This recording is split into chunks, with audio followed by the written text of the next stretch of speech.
0.1%, negative 0.1%. That's the first time we've seen that since COVID. Year over year, the annual inflation rate was at 2.4%. This was also better than expected and a 6-month low, moving in the right direction. As far as why this happened, there's a few drivers. One thing that really played a role here, as you can see the trend here, the inflation rate dipping a little bit. One of the drivers was energy.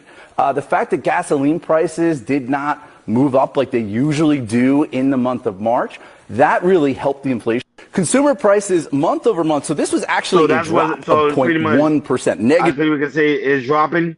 And the reason why it's happening out, because I think right now a lot of people are still continuing to buy, even though the aspect of this terrorist situation that's going on right now. And it's pretty much, it's going to bring the inflation period down. So Trump's whole agenda in his pretty much right now in its current state is to bring down, of course, the national debt and also bring down the rate of inflation. So gas prices are down.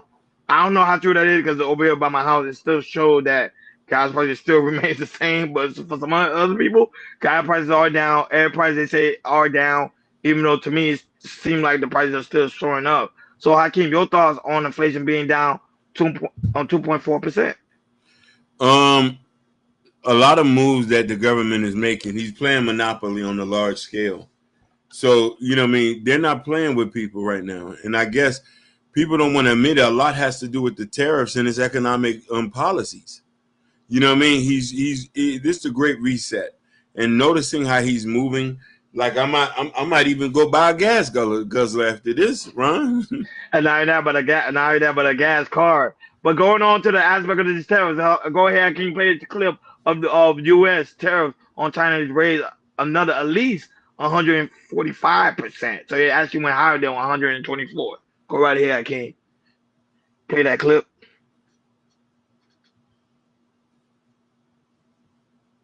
It doesn't, and how we got to 145%, Kaylee. Yeah, Ed, this really is about math and how these tariffs layer on top of each other, as there are different tariff regimes that China is subject to. As President Trump made clear yesterday in his post on Truth Social, he has raised the reciprocal tariff rate on China to now 125%. That, of course, has been escalated multiple times due to China's retaliation. But that did not include the 20% tariff that he had already put into place on Chinese goods earlier this year over the trade of fentanyl. So it's about adding that 125 to that 20% that was already existing, which gets us to the total rate of 145%. Now, this was actually all there in the White House's fine print, but obviously, it's difficult to understand with this fast-moving story how all of these tariffs work in tandem together, but it does seem that this is a figure that was higher, at least, than the market previously understood it to be, which is why we are seeing things take a turn. And this comes despite the fact that President Trump in the Oval Office yesterday said that he couldn't imagine taking tariffs on China any further than he already had, but maybe perhaps this is further than was previously understood, keeping in mind that China has still an 84% retaliatory rate on U.S. goods. It remains to be seen whether or not they will escalate that further and whether or not they are willing to pick up the phone and talk to Donald Trump, as he has suggested he is willing to talk to Xi Jinping, wants to make a deal, thinks China wants to make a deal, but we have seen no sign of that yet, as this trade war between the two largest economies only seems to be intensifying. So there you have it, folks. So they're trying to make a deal, and they don't want the tariffs to pretty much intensify. However, Hakeem, Kevin O'Leary said this. He said on the United States should bring the tariff to 400%. I agree with Kevin O'Leary. Kevin O'Leary agrees with China. China doesn't play fair. They steal IP. They decimate other markets. They flood cheap products. They just don't care. So we have to fight back. I think the next thing after tariffs, we need to start banning everything that's made in China.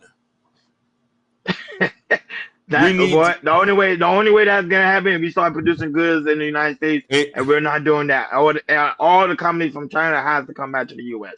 For that to be successful. We need to get it from other places. Taiwan, Philippines. Anybody who is making a deal with the U.S. who's not gonna play games, we should go get them goods from over there. We should ban Chinese products if they don't ante up. Like, share, and subscribe, guys. Don't forget to hit that notification bell on the right-hand side so you never miss it when we go live. Shout out to everybody.